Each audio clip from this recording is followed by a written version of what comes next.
প্রস্তাবে সায় দেয়নি। ক্ষমতার ভাগ বাটোয়ারা ছাড়া দেশ সংস্কারের কোনো বিষয়েই তাদের কোনো সমর্থন পাওয়া যায়নি। যারা চাঁদাবাজ এবং সন্ত্রাসকে টিকিয়ে রাখতে চায়, কিন্তু আমরা বলেছি গণঅভ্যুত্থানের পরে এত মানুষের জীবন দানের পরে তারা যদি মনে করে তারা আগের পুরাতন রাজনীতি করবে, তাহলে এটা এত সহজ হবে না। গণঅভ্যুত্থানের শক্তি এখনো মাঠে আছে, এখনো তাদের গর্জন রয়েছে।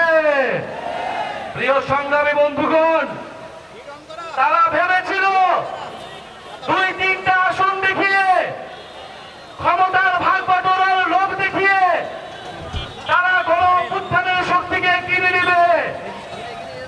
কিন্তু যারা বিপ্লবের শক্তি, যারা মৃত্যুর মুখ থেকে ফিরে এসেছে, তাদেরকে কেনার স্বার্থ বাংলাদেশের কোন রাজনৈতিক দলের হয় নাই।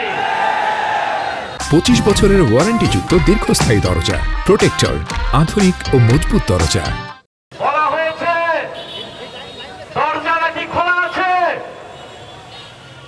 আমরা বলেছি 5ই আগস্ট দরজা আমরা খুলে দিয়েছিলাম। আসাদ আব্দুল্লাহ বলেছে আমরা এই অভ্যুত্থানের নেতৃবৃন্দ আপনাদের জন্য দরজা খুলে দিয়েছিলাম। 5ই আগস্ট আমরা বলেছিলাম আসুন জাতীয় সরকার করি, দেশটাকে পুনর্গঠন করি, সকল বিভাজন সবকিছুর ঊর্ধ্বে গিয়ে বাংলাদেশকে নতুন করে গড়ে তুলি। কিন্তু তারা আমাদের সেই প্রস্তাবে সায় দেয়নি। তারা বলেছিল 3 মাসের মধ্যে নির্বাচন দিতে হবে, আবার বলেছে 6 মাসের মধ্যে নির্বাচন দিতে হবে।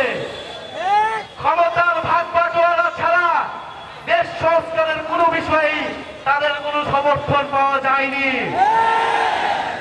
আমরা বলেছিলাম আমরা দেশের ভিতরে শত্রু তৈরি করতে চাই না, আমরা ঐক্যবদ্ধভাবে দেশ পুনর্গঠন করতে চাই।